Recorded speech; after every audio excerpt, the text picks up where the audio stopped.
नमस्कार, मैं हूं मनोज वर्मा और आप देख रहे हैं अटेंशन। मिशन 2023 की तैयारी में कांग्रेस बीजेपी जुट गई है। कांग्रेस ने अब ग्वालियर चंबल पर फोकस करना शुरू किया है। कांग्रेस जानती है कि सत्ता की चाबी मालवा के साथ साथ ग्वालियर चंबल से भी मिल सकती है, लिहाजा उसने अपने दिग्गज नेताओं को यहाँ उतारना शुरू कर दिया है। कांग्रेस की कोशिश 2018 की तरह इस बार भी प्रदर्शन करने की है, लेकिन बीजेपी कांग्रेस की रणनीति पर तंज कस रही है और उसे याद दिला रही है कि इस बार सिंधिया बीजेपी के साथ है। ऐसे में अब सवाल यही है कि क्या बिना सिंधिया के कांग्रेस ग्वालियर चंबल में जीत के झंडे गाड़ पाएगी, या फिर सिंधिया की वजह से बीजेपी इस अंचल में कांग्रेस से बेहतर प्रदर्शन करेगी। आज चर्चा में इन्हीं सवालों के जवाब तलाशेंगे, लेकिन पहले देखिए ये रिपोर्ट।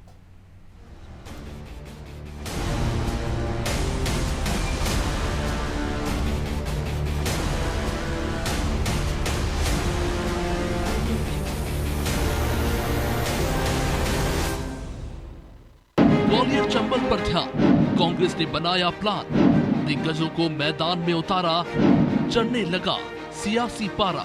ग्वालियर चंबल अंचल मध्य प्रदेश की सियासत का एपिसेंटर बनने जा रहा है। इस अंचल को साधने के लिए कांग्रेस एड़ी चोटी का जोर लगाती दिख रही है, लिहाजा कांग्रेस के वरिष्ठ नेता यहाँ के दौरे कर रहे हैं। इसी कड़ी में अजय सिंह भी ग्वालियर चंबल अंचल के दौरे पर पहुंचे ताकि इलाके के लोगों की नब्ज टटोली जा सके, साथ ही कांग्रेस की तैयारी को भी परख सके। दरअसल सिंधिया के बीजेपी में जाने के बाद इस अंचल में कांग्रेस कमजोर दिखाई दे रही है, इसलिए कांग्रेस ने इस अंचल में दिग्गज नेताओं को उतारना शुरू कर दिया है। प्रियंका गांधी भी अगले महीने ग्वालियर आ सकती है, यानी कुल मिलाकर कांग्रेस ने इस अंचल में पकड़ को और मजबूत करने के लिए पूरी जान फूंक दी है। प्रियंका गांधी जी का ग्वालियर चंबल सहित पूरे प्रदेश के अंदर दौरे प्रस्तावित हैं और आज कहीं न कहीं भारतीय जनता पार्टी की इस कुशासन वाली सरकार को, जिसके अंदर घपले, घोटाले और कुशासन, महिलाओं पे अत्याचार, महंगाई, बेरोजगारी, हर प्रकार से इस प्रदेश की जनता त्रस्त है, उसको कहीं न कहीं जनता के सामने लाने के लिए आज कांग्रेस पार्टी अपना काम कर रही है। जाहिर है कि 2018 में ग्वालियर चंबल अंचल से ही कांग्रेस को सत्ता की चाबी मिली थी। दोनों संभाग में विधानसभा सीटों की 34 सीटें हैं, जिनमें से कांग्रेस ने कुल 26 सीटों पर जीत हासिल की, जबकि बीजेपी 7 सीटों पर सिमट गई। लेकिन उस वक्त सिंधिया कांग्रेस में थे। हालांकि अब परिस्थिति बदल चुकी है। ग्वालियर चंबल को साधने की कोशिश पर बीजेपी कांग्रेस पर निशाना साध रही है। कांग्रेस पार्टी आज किसी भी अंचल पर कितना फोकस कर ले, कितने भी प्रयास कर ले, मध्य प्रदेश की जनता उनके ऊपर विश्वास नहीं करने वाली है। मध्य प्रदेश की जनता को मालूम है कि कांग्रेस सिर्फ और सिर्फ भ्रष्टाचार और तुष्टीकरण की गारंटी दे सकती है। उसके विपरीत भारतीय जनता पार्टी की सरकार ने मध्य प्रदेश को विकसित करके दिखाया है। ग्वालियर चंबल अंचल ही ऐसा गढ़ है जिसकी बदौलत कांग्रेस ने साल 2018 में 15 साल बाद ऐतिहासिक जीत दर्ज की। इसलिए कांग्रेस ग्वालियर चंबल अंचल में ताकत लगा रही है। चुनावी साल की शुरुआत में कमलनाथ यहाँ के 2 दौरे कर चुके हैं। कांग्रेस SC, ST और OBC को हथियार बनाकर 2018 के परिणाम दोहराना चाहती है। इतना ही नहीं, कांग्रेस के इस कॉन्फिडेंस के पीछे निकाय चुनाव के नतीजे भी हैं। हालांकि सिंधिया के बिना कांग्रेस अपने इस गढ़ में 2023 में कैसा प्रदर्शन करेगी, ये चुनाव के नतीजे ही बताएंगे। ब्यूरो रिपोर्ट, अनादि टीवी।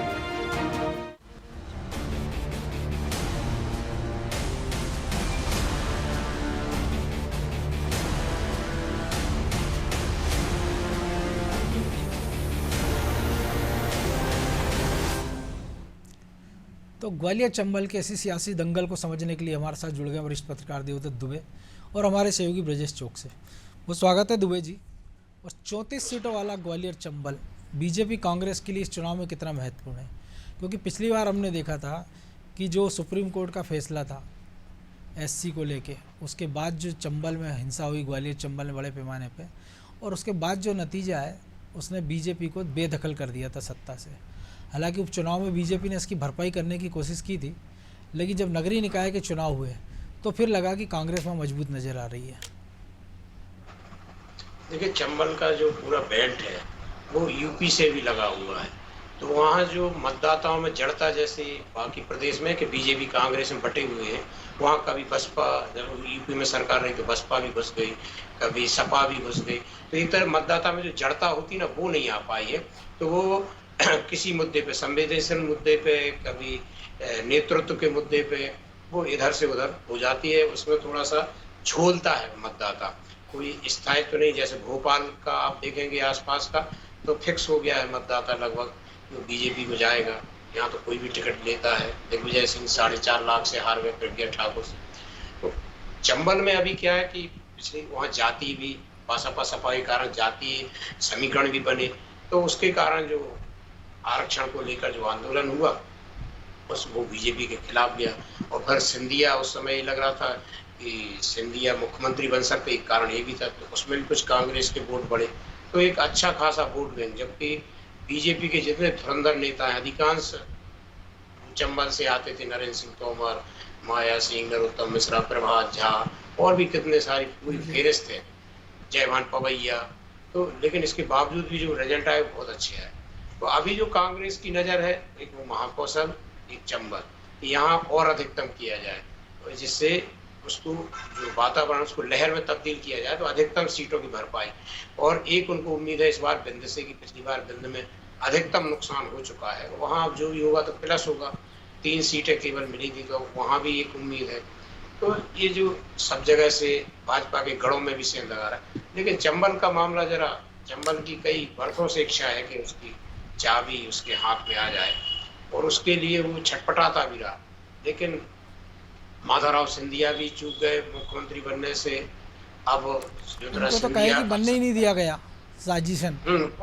वही हाल ज्योतिरादित्य के साथ हुआ, जिसके कारण वो कांग्रेस छोड़ गए। बिल्कुल। और अब देखो भाजपा में क्या उम्मीद है, उनकी बस्ती है, चूंकि उम्र नहीं है इसलिए उनकी संभावना अभी कई वर्षों तक बनी रहेंगी कि आज नहीं तो कल कुछ होगा ऐसा। लेकिन चंबल को साधना बहुत कठिन है, जहाँ माधवराव से अटल बिहारी वाजपेयी हार गए, जिन अटल बिहारी वाजपेयी के नाम पर 3 बार पूरे देश में सांसद जीते। तो कब क्या पासा पलट जाए, कब कौन हवा चल लेकिन जाए। वो परिस्थिति अभी और थी ना, इंदिरा गांधी की मौत हुई थी, जिसके कारण सहानुभूति 400 से ज़्यादा सीटें कांग्रेस ने जीती थी। जी। तो वो है, लेकिन एक जो रहती ना मानसिकता कि फ्लोटिंग वाली जो वोट होते ना, वो वहाँ ज़्यादा है, और बहुत जरा एक अलग किस्म मिजाज के, तभी तो वहाँ बागी इतने पनपे रहे कि वर्षों तक वहाँ डकैतों का आश्रय स्थल बना रहा। तो वो जो मानसिकता का है, तासीर जो है चंबल की, वो कुछ और है। तो ब्रजेश जी, 34 सीटों में से 26 कांग्रेस ने जीती थी। नतीजा हमने देखा था कि सत्ता के बांकड़े के आसपास कांग्रेस पहुंच गई थी, 114 सीटें। अब सिंधिया उनके साथ नहीं, और उस समय बड़े पैमाने पर कांग्रेस के कार्यकर्ता भी बीजेपी में शामिल हो गए थे। हालांकि जो ग्वालियर के फिर हमने नतीजे देखे, नगरीय निकाय में महापौर की बात करें कि 55 साल बाद बीजेपी के महापौर की हार हुई। मुरैना की हम बात कर लें तो अब की मौजूदा परिस्थितियों में जो कांग्रेस भी जोर लगा रही है और भाजपा भी उसको अपना अभी ये मान के चल रही है कि बड़ा कमज़ोर इलाकों में से एक है। इसलिए हम देख रहे हैं कि प्रधानमंत्री के दौरे की भी बात हो रही कि वहाँ आने वाले हैं। इसके पहले हम देख रहे हैं मुख्यमंत्री लगातार जा रहे हैं, सिंधिया लगातार दौरे कर रहे हैं, इसके साथ ही नरेंद्र सिंह तोमर लगातार सक्रिय है, खुद बीडी शर्मा भले खजुराहो से प्रतिनिधित्व करते हैं लेकिन वो आते मुरैना से ही हैं। देखिए मनोज जी, हमने देखा है कि 2018 में वहाँ किस तरह से परिणाम आए हैं। उसकी एक वजह थी कि जिस तरह से टारगेट बीजेपी ने किया था, माफ़ करो महाराज हमारे नेता शिवराज। बिल्कुल। तो ग्वालियर चंबल से सिंधिया घराने का बड़ा गहरा ताल्लुक रहा है, और जब उनको लगा कि माधवराव सिंधिया सीएम नहीं बन पाए, इस बार पहली बार मौका है, उनको लगा कि ज्योतिरादित्य सिंधिया सीएम बन जाएंगे। शायद मुझे लगता है एक भावनात्मक लगाव रहा और लोगों ने बम्पर सपोर्ट किया कांग्रेस का, इस कारण उसको 34 में से 26 सीटें मिल गई। लेकिन अब परिस्थितियां बदली हुई हैं। 2 परिस्थितियों पे हम बात करें तो कांग्रेस की ताकत क्या है? कांग्रेस की ताकत उसके क्षेत्रीय छत्रप होते हैं। यदि हम ग्वालियर चंबल की बात करें तो वहाँ बड़ी तरह से रिक्तता आ गई, जिसकी भरपाई करने की कोशिश हम देख रहे हैं कि जयवर्धन सिंह कर रहे हैं, दिग्विजय सिंह कर रहे हैं, हम देख रहे हैं अजय सिंह दौरे कर रहे हैं। लगातार वो जो रिक्तता आई है सिंधिया के बीजेपी में आने के बाद, उसकी भरपाई की कोशिश की जा रही है। लेकिन कोई क्षेत्रीय छत्रप वहाँ ताकतवर खड़ा नहीं हो पाया मनोज। हमने देखा है कि यदि मध्य में क्षेत्रीय छत्रप कमजोर होता है तो बीजेपी वहाँ पे ताकतवर बन जाती है, कांग्रेस कमजोर होती है। हम देखते हैं कि यदि ग्वालियर में कमजोर होता है या निमाड़ में कमजोर होता है तो बीजेपी उभर कर आ जाती है। तो बिंद में यदि क्षेत्रीय छत्रप कमजोर होता है, चाहे वो अर्जुन सिंह के रूप में देख लें हम, चाहे हम श्रीनिवास तिवारी के रूप में देख लें, तो कमजोर होते हैं तो बीजेपी वहाँ ताकतवर बन जाती है। तो कांग्रेस की ताकत क्या है? कांग्रेस की ताकत है उसके क्षेत्रीय छत्रप। जहां जहां वो कमजोर होते हैं वहां बीजेपी को बढ़त मिल जाती है। अब आप देखिए कि क्षेत्रीय छत्रपों की क्या हालत है। मध्य में कोई क्षेत्रीय छत्रप बचा नहीं है यदि, और बिंद में यदि हम बात करें तो आप देखिए बिंद में भी हाशिए पर डाल दिया गया है। यदि हम निमाड़ की बात करें तो वहाँ भी जो छत्रप उभरने की युवा कोशिश कर रहे हैं उनको हाशिए पर धकेल दिया गया है। तो बीजेपी वहाँ मजबूत हो जाती है। कांग्रेस अपनी कमजोरी जो है उसको ताकत में बदलने की कोशिश नहीं कर रही है। जो कमजोरी है उसकी कि क्षेत्रीय छत्रप उसके कमजोर हो गए, तो क्षेत्रीय छत्रपों को उभारने की, लेकिन उसकी कोशिश क्या हो रही है? उसकी कोशिश हो रही है बीजेपी की तरह चलने पर कि वहां पे छत्रप नहीं है, वहां पे नेता एक पार्टी संगठन है, वो संगठन काम करता है। तो क्या कांग्रेस उस तरीके से आगे बढ़ सकती? क्या उसके पास ऐसा संगठन है वो एक नेता को मान्य कर सकते हैं? ऐसा नहीं है। तो अब मुझे लगता है कि जो पिछली बार की हम बात कर रहे हैं, ज्योतिरादित्य सिंधिया के बीजेपी में आने के बाद मुझे लगता है बीजेपी की ताकत बढ़ी है और अब वहां पे परिणाम पलट सकते हैं। क्यों पलट सकते हैं? उसकी वजह है कि उनके पास कोई क्षेत्रीय छत्रप नहीं है। वहां पे सिंधिया जैसा एक चेहरा बीजेपी के पास आ गए। यदि इस बार सिंधिया आप देखिए कि पूरे सक्रिय हैं, वहां पे हम देख रहे हैं, और जो उनके धुर विरोधी थे जो किस तरह से एक मंच पर आ गए, पूरा चोला बदल लिया। घर जा रहे हैं सिंधिया, मिल रहे हैं, सबके घर जा रहे हैं। तो जो एक सिंधिया विरोधी वोट बैंक था जो बीजेपी को मिलता था, वो वोट बैंक मुझे नहीं लगता कि वो कांग्रेस में शिफ्ट हो जाए, क्योंकि जिस तरह से विरोधियों को साधने का, विरोधियों के साथ तालमेल बिठाने का काम सिंधिया ने किया है, मुझे लगता है ये भाजपा की ताकत बढ़ जाएगी। अब नगरीय निकाय से हम यदि तुलना करें विधानसभा की, मुझे लगता है बहुत अंतर है। लोकसभा, विधानसभा और नगरीय निकाय के चुनाव में लोग ये देखते हैं, नगरीय निकाय के चुनाव में व्यक्ति बहुत महत्वपूर्ण रहता है पार्टी की अपेक्षा, कि वो कितना लोगों से संबंध रखता है, किस तरह से उसका व्यवहार है, किस तरह से वोट। एक पार्षद इस आधार पर जीत जाता है, निर्दलीय भी, दूसरे दल में भी। हम तो देखते हैं कि AIMIM का भी कोई वो नहीं है, मध्य प्रदेश में कोई वजूद नहीं है, लेकिन उसके पार्षद जीत जाते हैं। और आम आदमी पार्टी हम को देखते हैं कि ग्वालियर में 50,000 वोट मिले, उनके 50,000 वोट मिल जाते हैं। तो वो इसलिए होते हैं कि जो व्यक्ति खड़ा होता है वो किस दल से खड़ा हो रहा है, हम देखते हैं कि वो व्यक्ति के आधार पर, उसके जो सामाजिक सरोकार रहता है, उसकी समाज सेवा रहती, उसके आधार पर वो जीत जाता है। निर्दलीय हमने देखे महापौर बन जाते हैं। तो मुझे नहीं लगता है कि उससे तुलना की जानी चाहिए कि विधानसभा चुनाव में यदि नगरीय निकाय चुनाव में 55 साल बाद हार गई है बीजेपी, तो इसके परिणाम या कांग्रेस को इससे उत्साहित होना चाहिए। हालांकि उसको ये भी कहा गया था कि बीजेपी के कार्यकर्ताओं की नाराजगी थी, वो ये बता रहा था कि ऐसा नहीं कि आप किसी को भी थोप दोगे तो हम जिता देंगे। बिल्कुल। और आप देखिए कौन जीता, बीजेपी से कांग्रेस में जाने वाले ही जीते ना। बिल्कुल। तो आप सतीश देखिए सिकरवार की पत्नी, सतीश सिकरवार की पत्नी जो लगातार संघ में सक्रिय रहे, उनकी शुरुआत बीजेपी से हुई, बीजेपी में उनकी पहचान है बाकायदा, और बीजेपी के लोग उनका समर्थन करते हैं, आरएसएस के जैसे लोग के काम करने वाले कार्यकर्ता भी उनका समर्थन करते हैं। तो वो जीत को मुझे नहीं लगता कि इस तरीके से देखा जाना चाहिए। अब परिस्थितियां बदली हुई हैं। यदि संघ, बीजेपी और सिंधिया खेमा एक साथ आता है, एक साथ ताकत से लड़ते हैं, वैसी गुटबाजी नहीं दिखती जिस तरह से दांत वो दुश्मनी टाइप की होती थी जयवान सिंह पवैया और सिंधिया घराने में। तो आप देखिए वैसी परिस्थितियां नहीं है। सिंधिया बाकायदा जयवान सिंह पवैया के घर जाते हैं, पवैया से उनकी गलवैयां होती हैं, वैसे कोई बयान नहीं आते हैं। झांसी की रानी को लेकर जिस तरह से वो कहते हैं, वो बाकायदा जाते हैं वहां पे, वो सलामी देते हैं। सबसे बड़ी इस दशक की कहे की तो आप घटना देखिए जो बदलाव आया, मुझे लगता नहीं है कि कांग्रेस को उसका फायदा हो सकेगा। और जिस तरह से सिंधिया के साथ वहां पे लोग आए, अब तक सिंधिया घराना ही उस क्षेत्र की राजनीति करता रहा, समर्थक लेके ब्लॉक अध्यक्ष से लेके, यदि ब्लॉक कार्यकर्ता से लेकर जिला पदाधिकारी तक किसके थे? सिंधिया समर्थक थे। तो बड़ी संख्या में टूट के कार्यकर्ता भी आ गए। उसमें तो हो सकता है थोड़े बहुत वापस चले जाएं, लेकिन उतनी ताकत नहीं बन पाएगी, क्योंकि ताकत बनने में आपको समय लगेगा, और आपको मुझे लगता है कि वो पर्याप्त समय नहीं मिल पाया, या वो पर्याप्त मौके आपने दिए नहीं, वो ऐसी कोशिश नहीं की। आपने बीजेपी से लोगों को लाए और वहां पे चुनाव मैदान में उतारा। आप अपने लोगों को आगे बढ़ाते, जो खांटी कांग्रेसी थे, जो रह गए थे, कांग्रेस के वफादार थे, उनको आगे बढ़ाते, तो मुझे लगता है अब फायदा मिलता। लेकिन दुबे जी एक और चीज़ है, क्षेत्रीय छत्रपों की बात हो रही है, KP सिंह है, बड़े नेता हैं, अभी तक हारे नहीं है। दूसरे बड़े नेता प्रतिपक्ष डॉक्टर गोविंद सिंह है, बयानों तक सीमित हैं। जो कार्यकारी अध्यक्ष थे रामनिवास रावत, 2 चुनाव हारने के बाद वो कहाँ है किसी को पता नहीं है। प्रवीण पाठक युवा चेहरा था कांग्रेस के, बीच में सक्रिय हुआ, अब वो कहाँ पता नहीं। अब ऐसे में आप विंध्य में जिनकी उपेक्षा कर रहे हो, आप उस अजय सिंह को आप ग्वालियर चंबल भेज देते हो 3 दिन के दौरे के लिए, जो ना किसी को टिकट दिलाने की स्थिति में, ना किसी का टिकट कटाने की स्थिति में।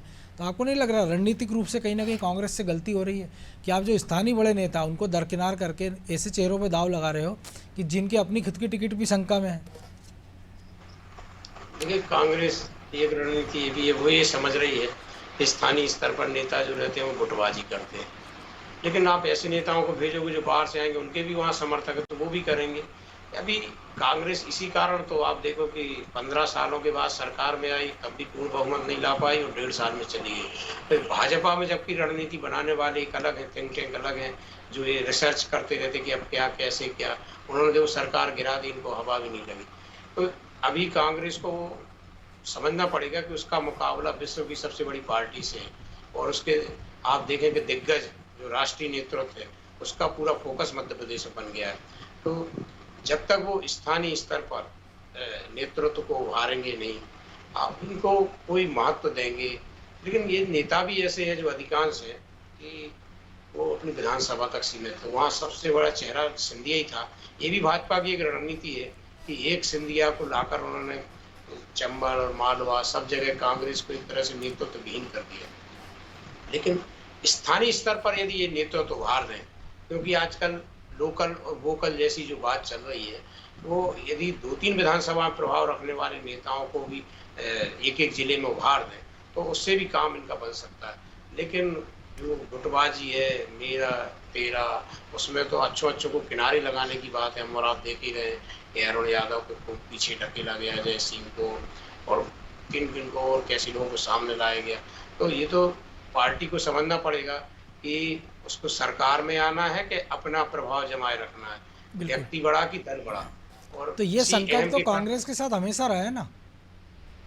बिल्कुल, इसलिए तो जो कांग्रेस का एक समय ये रुतबा था कि कांग्रेस का टिकट यानी जीतते हैं, किसी को भी टिकट दे रहे, 40-40 सीटें पूरी जीती हैं कांग्रेस ने इसी मध्य प्रदेश में, और अब एक लोकसभा सीट बची है।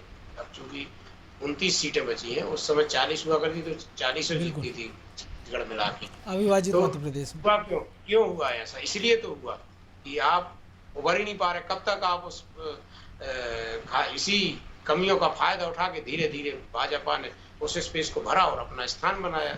यदि ये कमियां नहीं छोड़ते तो क्यों होता? भाजपा में भी वही सत्ता की बहुत सारी जो बुराइयां आ गई। भाजपा ने अपने आप को ऐसे पेश किया था कि चाल चरित्र तो चेहरे के मामले में उसका कोई सानी नहीं, लेकिन धीरे धीरे उसमें भी जो होते ना डेंटिंग होने लगी। सत्ता के जो अवगुण हैं वो सारी बुराइयां आ जाती हैं, वो आई जाती हैं। तो अब उस स्पेस को कांग्रेस को भरने के लिए चाल चरित्र तो चेहरे वाले लोगों को आगे करना पड़ेगा, तब जाके उस स्पेस को भर पाएंगे। ये देखना पड़ता है राजनीति में कमी कौन सी है, प्रत्याशी में या दल में, वो किस टाइप की है। जो कमी है उसी की भरपाई करो, तब तो वो वोट शिफ्ट हुआ। अन्यथा तो वो कहते हैं कि आप ऐसे हो तो आपसे अच्छे फिर यही है।